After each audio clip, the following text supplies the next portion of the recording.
Dear students, आपका अपने channel गुरु ज्ञान बाई सुबोध सर में स्वागत है। जैसा कि हम लोग पास्कल के नियम को अच्छे से समझ लिए थे, आज हम उसके अनुप्रयोग की चर्चा करते हैं।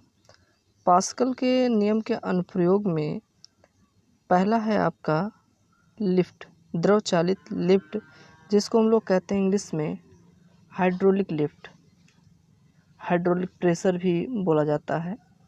हाइड्रोलिक लिफ्ट में बच्चों देखिए, यहाँ पर चित्र आपको स्पष्ट हो रहा होगा। यहाँ पर एक छोटा पिस्टन है, यहाँ पे एक बड़ा पिस्टन है। छोटे पिस्टन पर बल लगाया जाता है किसी व्यक्ति द्वारा, और बड़े पिस्टन पर हम बोझे को उठाते हैं। इस पूरे प्रोसेस को यहाँ पर हम बल यदि 2 न्यूटन का लगा रहे हैं, तो यहाँ पर आप मान के समझिए 10 न्यूटन का बल यहाँ पे जनरेट हो जाता है। कई गुना बल यहाँ पे जनरेट होता है, और हम सिंपल सा बल लगाकर अधिक से अधिक बोझे को आसानी से उठा सकते हैं। 4 व्हीलर का जो धुलाई किया जाता है, वहाँ पर अक्सर इस व्यवस्था का यूज करते हैं, और व्यापक पैमाने पर इसका प्रयोग है। इस सिद्धांत का प्रयोग व्यापक पैमाने पर है। कार्य कैसे करता है, इसको आइए हम लोग अच्छे से समझते हैं। देखिए, जैसे यहाँ पर जो इस पिस्टन पर छोटा सा जो पिस्टन है, अंदर बच्चों पूरा द्रव भरा हुआ है और चारों तरफ से पैक है, बद्ध पृष्ठ है। छोटे से पिस्टन पर बल F1 लगाते हैं, और इसका एरिया क्या है, A1 है। तो यहाँ प्रेशर क्या हो जाएगा बच्चों, P = F1/A1। यही प्रेशर इस द्रव पर अप्लाई होगा। अब जब ये प्रेशर द्रव पर अप्लाई होगा, तो हम आपको पहले भी बता चुके हैं, अब ये प्रेशर इसके पूरे बाउंड्री पर प्रेशर अप्लाई होगा। चूँकि बाउंड्री चारों तरफ से क्लोज है, यहाँ पर पिस्टन लगा हुआ है जो कि ऊपर नीचे मूव कर सकता है, तो ये कंप्लीट प्रेशर जो है, यही सेम प्रेशर यहाँ अप्लाई होगा। तो बच्चों ज़रा ध्यान से देखिए, हमारा यहाँ का प्रेशर P = F1/A1, और इस पिस्टन का प्रेशर क्या हो जाएगा, बल F2 यहाँ पे लगेगा, और A2 एरिया है, तो P = F2/A2 है। पास्कल के अनुसार ये जो प्रेशर है हमारा, और ये जो प्रेशर है, दोनों सेम होगा। तो बच्चों हम लोग दोनों सेम कर लेते हैं। तो F2/A2 = F1/A1, यहाँ से F2 = A2/A1 हो जाएगा, और F1 हो जाएगा। आप 100% श्योर हो बच्चों कि ये A2 का एरिया A1 से कई गुना अधिक है। तो A2 > A1, तो A2/A1 क्या हो जाएगा, इज़ आल्सो ग्रेटर देन 1। और जब आपका A2 जो है A1 से अधिक हो जाएगा, पूरी वैल्यू जो है 1 से ग्रेटर हो जाएगी, तो F1 में जब 1 से ग्रेटर का इंटू होगा, अर्थात 2 या 3 का इंटू होगा, तो ऑटोमेटिक F2 हमारा क्या हो जाएगा, ये 100% ग्रेटर हो जाएगा किससे, F1 से। तो बच्चों स्पष्ट है कि F2 ग्रेटर देन क्या हो जाएगा, F1 से हो जाएगा। तो और हम लोग देखो इसको स्पष्ट भी कर दिए हैं कि उपरोक्त से स्पष्ट है कि छोटे पिस्टन पर कम बल लगाकर बड़े पिस्टन पर अधिक बल अथवा बोझ को संतुलित किया जा सकता है। छोटे पिस्टन पर कम बल लगाइए, और बड़े पिस्टन पर आप अधिक से अधिक बोझ को संतुलित कर सकते हो। F2 को अधिक करने के लिए हम A2 का मान A1 से अधिक कर देते हैं। F2 को अधिक करना है तो हमें A2 को अधिक कर दें, या तो क्या करें, A1 का मान A2 से क्या कर दें, काफ़ी कम कर दें।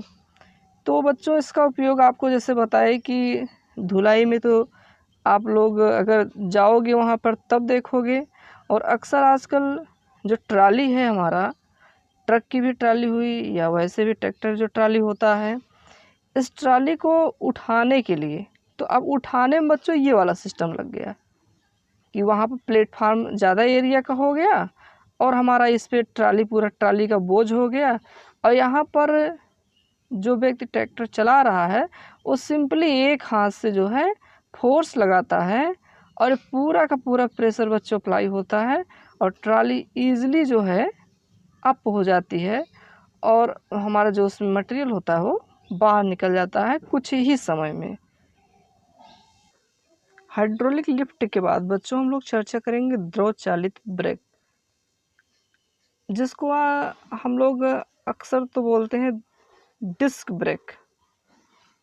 तो द्रव चालित ब्रेक का भी आजकल बहुत यूज़ है और इसकी कार्यविधि सिद्धांत पास्कल के नियम पर ही आधारित है, या भी पास्कल के नियम पर ही आधारित है। इस व्यवस्था से गाड़ी के सभी पहियों पर एक साथ मंदन कार्य करता है या ब्रेक लगता है। बच्चों इस चित्र को ध्यान से समझिएगा, यहाँ और कुछ नहीं, सिर्फ चित्र को आप ध्यान समझिए। देखिए बच्चों, ये एक मेन पाइप है, इस मेन पाइप में कोई आदर्श द्रव भरा हुआ है और जैसे ये पहिया आपका कनेक्ट है, ऐसे और पहिए कनेक्ट होंगे। ठीक बच्चों, अब देखिए ज़रा इस पहिए, ये पहिए का आउटर पार्ट है पूरा, जिस पे टायर लगा होगा, और ये अंदर ब्रेक शू है, जो कि आप लोग दो पहिए में भी लगा रहता है, देखते होंगे। ये काफ़ी हार्ड होता है। और बच्चों यहाँ पे देखिए, ये पिस्टन की संरचना, ये आपका वाटर है, पाइप से वाटर है, एक पिस्टन यहाँ लगा है, एक पिस्टन इस तरफ लगा हुआ है। अब बच्चों देखिए ज़रा ध्यान से, इधर यहाँ पर जो बाइक चलाने वाला है या फोर व्हीलर चलाने वाला है, फोर व्हीलर चलाने वाला व्यक्ति पैर से क्या करता है, इसको दबाता है। दबाने पर यहाँ पर फोर्स अंदर की तरफ लगेगा, ये पिस्टन अंदर की तरफ दबेगा, और ये जब पिस्टन अंदर की तरफ दबेगा तो यहाँ पर दबाव दोनों ब्रेक शू पर एक समान रूप से पड़ेगा। अर्थात ये ब्रेक शू, ये पिस्टन इस ब्रेक शू को इस तरफ पुश करेगा और ये पिस्टन इस ब्रेक शू को इस तरफ पुश करेगा। स्प्रिंग इसलिए लगी हुई होती है कि जब ब्रेक नहीं लग रहा है तो ये ब्रेक शू क्या हो, पहिए से कनेक्ट ना रहे। और जैसे ही यहाँ पर दाब अप्लाई किया जाता है, यहाँ पर फोर्स अप्लाई किया जाता है, पिस्टन प्रेशर पड़ता है, और यही सेम प्रेशर तत्काल तुरंत रिलीज हो जाता है इस पिस्टन के माध्यम से, और ये ब्रेक शू बच्चों इस चक्के से सट जाता है, अर्थात जॉइंट हो जाता है, और चक्के को अब मूव नहीं करने देता है, और हमारी बाइक हुआ या फोर व्हीलर हुआ तुरंत स्टॉप हो जाता है। तो ये बच्चों पूरा का प्रोसेस था द्रव चालित ब्रेक का, जो कि चित्र आपको अच्छे समझ में आ रहा होगा।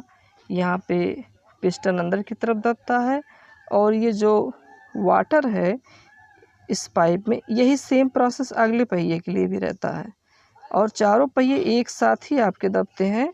इसलिए जहाँ डिस्क ब्रेक होता है, हाइड्रोलिक ब्रेक होता है, फिर मूवमेंट हमारा एक मतलब 1 इंच भी आगे गाड़ी मूव नहीं करती है।